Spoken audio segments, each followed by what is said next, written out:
Good afternoon and welcome. Wednesday, December the 7th. We gather today to share a bit of what's happening here at the Cathedral, upcoming events, and also to share with you a song, a poem, and a prayer. As we've been telling you for the past several weeks now, this season of Advent is a season for both giving and receiving. In the giving department, we're grateful for those who have taken Christmas stockings. We would ask you to bring them back by the 18th so that we can get them distributed. As well, the Ward 5 Christmas gifts, they need to be back this coming Sunday, December the 11th. Our Missions to Seafarers project in collecting shoe boxes is still going on. You can drop them off here at the church or at the mission down on Marginal Road on the waterfront. And if you find yourself looking for something to do, or maybe you receive some gift cards from Tim's or McDonald's that you could pass along, we could certainly make use of them.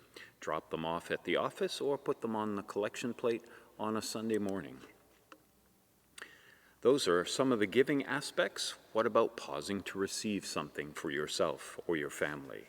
The Cathedral's concert Arose in Winter will take place this Sunday, December the 11th. We do share with you, though, that event is now sold out, so hopefully you have a ticket and will be a part of that gathering. The children of the Sunday School were busy making Christmas treats last Sunday, and they will host a bake sale this coming Sunday following the 9:30 service and before the 11 a.m. service. Tables will be set up in the Cathedral's entryway. And a reminder that this Sunday is also the midpoint of our Advent journey. It is the Sunday when we light the pink candle symbolizing joy. So, wear something pink and join us on Sunday. Lunacy, the company of artists, will hold their annual carols in the Cathedral on December the 12th. Join them for an evening of song, sing-along, and holiday cheer, featuring a wonderful lineup of choral and solo acts, hosted by Lunacy's co-artist producer Alicia Galbraith and Kathleen Dorian, music directed by Gary Williams. Come out for a festive, family-friendly night and kick off the holiday season with us. On the 18th, Capella Regalis will hold a concert here with the Maritime Brass Quintet titled A Chorister's Christmas. Tickets are available through the Capella Regalis website. Also on the 18th, just a reminder that will be a single morning service at 10 a.m., and that will feature the Sunday School's Christmas pageant.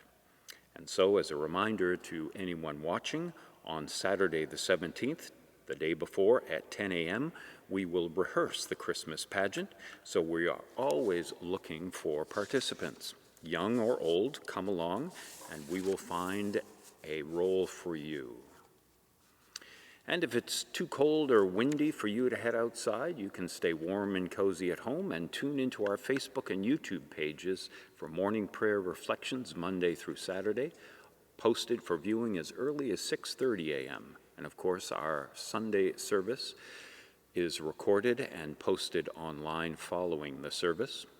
During the week, in-person services are held here Wednesday mornings at 7:30 in the Cathedral, and Wednesdays at noon, a meditation group meets in the Great Hall, and Fridays at noon, a Book of Common Prayer communion service, again here in the Cathedral. So those are some events and some things for you to consider over the next few days. We have a continually updating calendar of events, so do check out our refreshed Cathedral Church website. Today in the church's calendar, we remember a man by the name of Ambrose, who was elected as Bishop of Milan on this date back in December 7th of 374. Now, electing a bishop hardly seems extraordinary. These were the early days of the church, and as the church grew and expanded throughout the known world, bishops were needed to guide and direct that expansion. What is unique about the election of Ambrose was that he was not a candidate for the office of bishop, nor was he even a baptized Christian. And therein lies our story. Aurelius Ambrosius was born into a Roman Christian family in the year 339. He began life in Augusta Trevorum, a capital of the Roman province of Gallia, in what was then northeastern Gaul, now the Rhineland in Germany. According to the Wikipedia article, scholars disagree on who exactly his father was, but what does seem certain is that Ambrose was born in Trevorum and his father was either the Praetorian prefect or part of the city administration. Ambrose's mother was a woman of intellect and piety. Ambrose was the youngest of their 3 children. Sometime early in the life of Ambrose, his father died. His mother, with her 3 children, then moved to Rome, and there Ambrose studied literature, law, and rhetoric. He then followed in his father's footsteps and entered public service. In about the year 372, he was appointed governor of the province of Liguria and Emilia, with headquarters in Milan. Meanwhile, in the affairs of the church, there had been for several decades a growing division within the church, which began with the theological interpretation or teachings of a priest named Arius. Arius believed and challenged the notion of the Trinity, which asserts that Jesus was the incarnation of God and the Spirit, the very Spirit of God, 3 persons and yet one God co-eternal. But Arius believed that Jesus was created by God, not one with God. This Christology quickly spread throughout Egypt and Libya and other Roman provinces. Bishops engaged in, quote, wordy warfare, and the people divided into 2 parties, sometimes demonstrating in the streets in support of one side or the other. The followers of Arius were called Arians. In the year 325, a church council held in Nicaea, Turkey, had attempted to deal with this Arian controversy by drafting what came to be known as the Nicene Creed, which we still use today in our Eucharist services.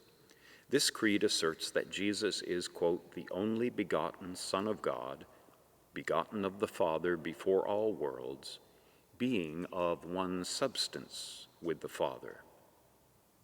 But not everyone chose to agree and follow that creed. In 374, the Bishop of Milan, Auxentius, an Arian believer, died, and an election was called to replace him. Ambrose went to the church where the election was to take place in his capacity as governor to prevent an uproar which seemed probable in the midst of the church's crisis. And soon the divisions among these Christians began to unsettle the proceedings of the day. So Ambrose stood up and called the people together and mustered all his eloquence in urging them to keep the peace. Suddenly, from the back of the crowd, a child's voice was heard to cry out, "Ambrose for bishop, Ambrose for bishop." And the whole crowd took up the cry, much to the horror and embarrassment of Ambrose himself, a relatively new Christian, not yet baptized, nor formally trained in theology. Ambrose fled to a colleague's home, seeking to hide from the crowd. A few days later, upon receiving a letter from the Emperor Gratian praising the appropriateness of Rome appointing individuals worthy of holy positions, Ambrose's host gave him up. Within a week, he was baptized, ordained, and consecrated as the new Bishop of Milan. This was the first time in the West that a member of the upper class of high officials had accepted the position of bishop. As bishop, he immediately adopted an ascetic lifestyle, apportioned his money to the poor, donated all his land, making only provision for his sister. This raised his standing even further, and it was his popularity with the people that gave him considerable political leverage throughout his career. Ambrose became an advocate which confessed the true divinity of Christ, and this position brought him into conflict with the emperor, who sympathized with the opposing Arian party. At one point, the emperor had his legion of bodyguards surrounding the Basilica of Milan, while Ambrose and his congregation were celebrating the Eucharist inside.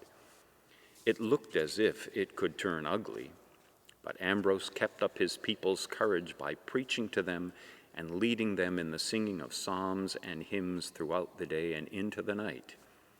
At nightfall, the emperor finally ordered his troops to withdraw. This event gave Ambrose enormous prestige, which continued into the reign of the next emperor. When the people of Thessalonica were massacred on imperial orders, Ambrose had the courage to excommunicate the emperor himself and compelled him to do public penance for his atrocities.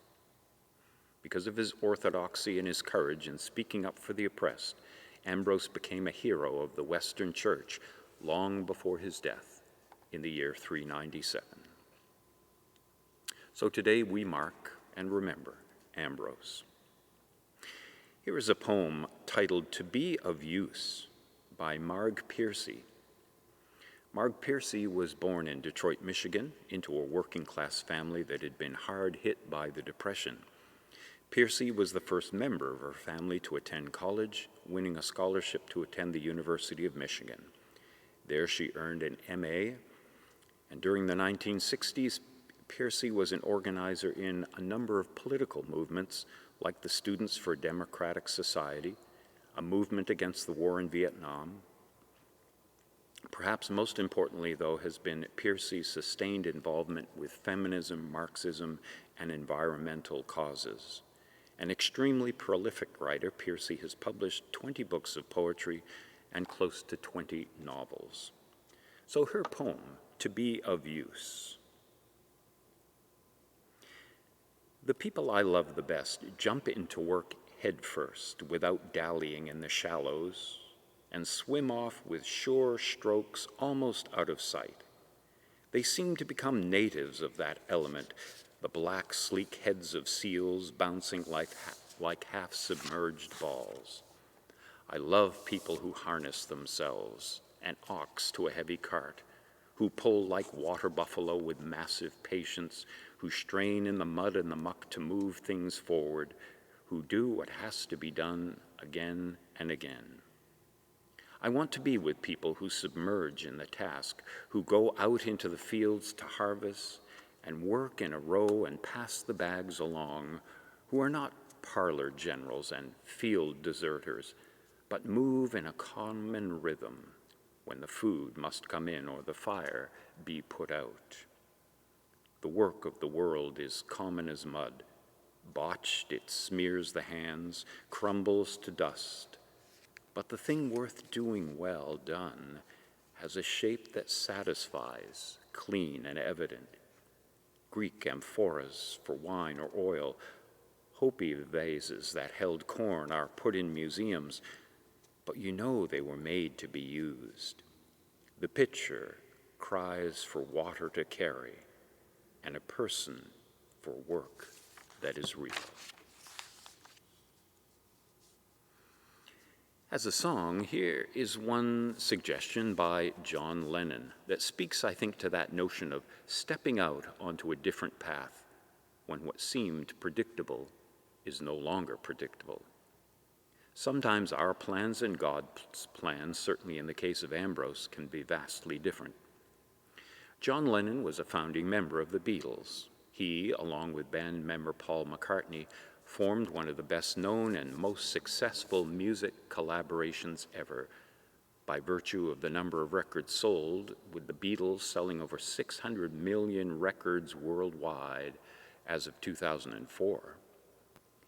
Between the 5th of October 1962 and the 8th of May 1970, Lennon and McCartney published approximately 180 jointly created songs, of which the vast majority were recorded by the Beatles, forming the bulk of their catalog.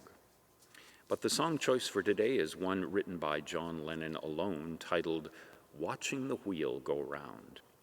It was written as a sort of apology for him stepping out of his music career for a time to follow a different path. From 1970 to 1975, John Lennon left the Beatles to raise his son. The opening lyrics state, "People say I'm crazy, doing what I'm doing. Well, they give me all kinds of warnings to save me from ruin. When I say that I'm okay, well, they look at me kind of strange. Surely you're not happy now, no longer playing the game." So look up watching the wheel go round, John Lennon. As for prayer, one of my inspirational ones is credited to the 16th century English explorer and navigator Francis Drake. And it speaks of his going off across the seas, not really knowing where he was going, not really knowing what he would discover when he got there, but knowing that having the courage to make the trip, to begin the journey, was the first step in the adventure. His prayer begins, "Disturb us, Lord, when we are too well pleased with ourselves, when our dreams have come true because we have dreamed too little, when we arrive safely because we sailed too close to the shore. Disturb us, Lord, when with the abundance of things we possess, we have lost our thirst for the waters of life. Having fallen in love with life, we have ceased to dream of eternity, and in our efforts to build a new earth, we have allowed our vision of the new heaven to dim. Disturb us, Lord, to dare more boldly, to venture out on wider seas, where storms will show your mastery. Where losing sight of land, we shall find the stars. We ask you to push back the horizons of our hopes and to push us into the future with strength, courage, hope, and love. Amen." Thank you for tuning in. Do make your way through this Advent journey as one of discovery. And until we meet again, may God bless you.